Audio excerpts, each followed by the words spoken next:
ایک دھوکے باز سہیلی۔ بات ان دنوں کی ہے جب میں میٹرک پاس کر کے اپنے کالج میں گئی تھی۔ ویسے تو میری کبھی کوئی سہیلی بنی ہی نہیں۔ ماں نے نصیحت ہی ایسی کی تھی کہ بہت اچھے لوگوں سے ہی دوستی کرنا ہے، اور مجھے تو سمجھ ہی نہیں آتا کون اچھے ہیں کون برے ہیں، تو میں نے دوستی ہی نہیں کیا۔ لیکن اپنے کالج کے ٹائم پر ایک لڑکی سومیہ، جو کبھی بہت زیادہ باتونی اور پیاری تھی، مجھ سے رہا نہ گیا اور ہم دونوں بیسٹ فرینڈ بن گئے۔ ایگزامس ہوئے، ایگزامس کے بعد چھٹی ملی تو ہم لوگ سب اپنے اپنے گھر چلے آئے۔ میں بھی گھر آ گئی تو ہماری بات چیت صرف خطوں سے ہوتی تھی، کیونکہ اس وقت ٹیلی فون کا ٹائم نہیں تھا۔ جب خط آنے جانے لگی تو ماں نے ایک دو بار پوچھا بھی، تو میں نے بولا کہ وہ میری نئی سہیلی ہے۔ ماں نے کچھ نہ پوچھا۔ میں واپس اپنے ہاسٹل چلی گئی۔ جب ہاسٹل گئی تو ایگزامس کچھ ہی دن میں آ گئے۔ ایک دن میں نے اپنا بستہ کھولا تو دیکھا کہ میرے بستے میں ایک خط ہے اور اس میں محبت کی کہانی اور ایک لڑکی کی فوٹو رکھی ہے۔ میں نے فوراً سے سومیہ کو دکھایا۔ اس نے دیکھا تو بولا کہ کم سے کم پڑھو تو اسے۔ جب میں وہ پڑھنے لگی تو اس میں اظہار محبت لکھی تھی اور وہ لڑکے کا فوٹو بھی تھا۔ دن کچھ بیتتے گئے، میں نے وہ خط اپنے بیگ میں ویسے ہی ڈال دیا۔ کافی دن گزرنے کے بعد جب میں اپنے ہاسٹل سے کالج کے لیے نکلتی تو ڈیلی دیکھتی ایک لڑکا جو ایک کونے میں کھڑا رہتا، اور سومیہ مجھے دکھاتی کہ دیکھو دیکھو یہ تو وہی لڑکا ہے جو اس خط میں تھا۔ میں بھی چونک گئی کہ آخر یہ کیا ہو رہا ہے، لیکن ڈر سے اپنی ماں کو نہ بتایا کہ ماں کو بتاؤں گی تو وہ میرا پڑھائی لکھائی بند کر دیں گی۔ کافی دن گزرنے لگے، میں پھر گھر چلی گئی اپنے گرمی کی چھٹی میں۔ گھر جانے کے بعد سومیہ خط میں لکھتی اور اس کے بارے میں پوچھتی۔ میں اس کو ڈانٹتی بھی، لیکن وہ نہ سدھرتی، وہ ہمیشہ اسی کے بارے میں بات کرتی۔ اس کا نام راہل تھا، جیسا کہ اس نے خط میں لکھا تھا۔ کافی دن ہونے کے بعد چھٹیاں ختم ہو گئیں، ہم لوگ پھر سے واپس ہاسٹل آ گئے۔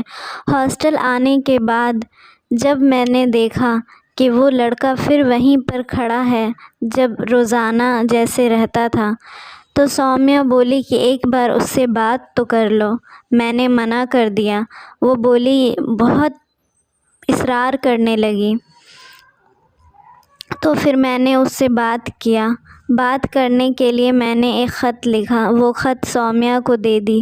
سومیہ اسے وہ خط پہنچانے لگی اور اس کا خط میرے پاس لانے لگی۔ سلسلہ ایسے ہی چالو ہو گیا۔ کچھ دن بیتنے کے بعد 3-4 خط میں نے لکھا، پھر میں نے منع کر دیا کہ میں اب خط نہیں لکھوں گی۔ کافی دن ویسے ہی گزر گئے تو امی نے خط لکھ کر بلایا، بولا کہ بیٹا تم آ جاؤ۔ میں چلی گئی۔ جب گئی تو پتہ چلا کہ کچھ لوگ آنے والے ہیں مجھے دیکھنے کے لیے۔ مجھے بولا گیا کہ چائے ناشتہ تم لے کر آنا۔ جیسا ماں نے بولا میں نے ویسا ہی کیا، چائے ناشتہ لے کر گئی۔ لے جانے کے بعد انہوں نے اوپر سے نیچے مجھے گھورتے ہوئے ساری عورتوں نے دیکھا۔ میں وہاں سے پھر اپنے کمرے میں چلی گئی۔ کمرے میں ماں آئی اور بولی کہ یہ لوگ تمہارے رشتے کے لیے آئے ہیں، لڑکے کا نام راہل ہے، یہ دیکھو تصویر۔ جب میں نے تصویر دیکھا تو میں تو بس ڈر سی گئی۔ ایک ہی لڑکا جو مجھے خط لکھتا ہو، جو میرا انتظار کرتا ہو، اور پھر وہ یہاں میرے لیے رشتہ بھیج رہا ہے۔ ماں نے پوچھا کیا ہوا؟ میں کچھ نہ بولی ڈر سے۔ پھر سومیہ کو میں نے خط لکھا، سارے حال اس کو بیان کیے۔ اس کے بعد سومیہ سے ملنے کے لیے میں اس کے گھر گئی، ساری بات بتائی تو اس نے کہا دیکھو وہ کتنا تم سے پیار کرتا ہے، تمہارے لیے خط لکھا ہے اور تمہارے لیے رشتہ بھی بھیجا ہے، یہ خط تو پڑھو۔ میں نے خط پڑھا۔ اس کے بعد سب کوئی شادی کی تیاری میں لگ گئے اور مجھے نہ پتہ تھا کہ یہ شادی ایک بربادی ہے۔ کارڈ چھپ گئے، سارے رشتہ داروں کو دعوت مل گئی۔ سب لوگ آنے کے لیے تیار ہو گئے۔ دن ایسے ہی گزر رہا تھا کہ سومیا ایک دن میرے گھر آئی اور آتے کے ساتھ بولی کہ دیکھو میں تمہارے لیے ایک خط لائی ہوں۔ مجھے لگا کہ مسخری کر رہی ہوگی۔ میں نے بولا میز پر رکھ دو۔ میز پر جب رکھ کر چلی گئی تو پھر میں نے سوچا کہ یہ آئی تو لیکن نہ مجھے شادی کا مبارکباد دی نہ شبھ کامنا دی، بس آ کر میز پر خط رکھ کر چلی گئی۔ جب میں نے وہ خط کھولا تو بس میں بے ہوش ہو گئی۔ 4 گھنٹے کے بعد مجھے ہوش آیا اور پھر میں نے تسلی سے خط دوبارہ پڑھا۔ جب خط دوبارہ پڑھنے لگی تو پتہ چلا کہ اس خط میں لکھا ہے کہ وہ اب تمہارا نہیں میرا ہے۔ اس لائن نے تو مجھے بس پریشان کر دیا۔ میں نے اپنی ماں کو یہ ساری کہانی بتائی۔ میری ماں ترنت لڑکے کے گھر والے کے پاس گئی۔ راہل کے گھر میں ماں اور اس کی بہن تو کافی خاموش اور پریشان تھے اور بولنے لگی میں کس منہ سے جاتی آپ کے پاس یہ بولنے کے لیے کہ جس لڑکے نے بولا مجھے کہ جا کر وہاں شادی کی بات کرو آج وہی انکار کر رہا ہے۔ میری ماں فوراً سے واپس آ گئی بنا کچھ کہے۔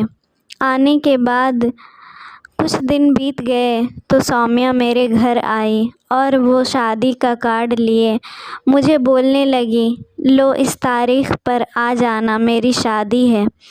جب میں نے وہ کارڈ کھولا تو دیکھا کہ سومیا کے ساتھ راہل کا نام ہے۔ مجھے تو کچھ یقین ہی نہ ہوا۔ تب میں نے یہ بات اپنی ماں کو بتائی تو میری ماں نے کہا میں نے یہی نصیحت دیا تھا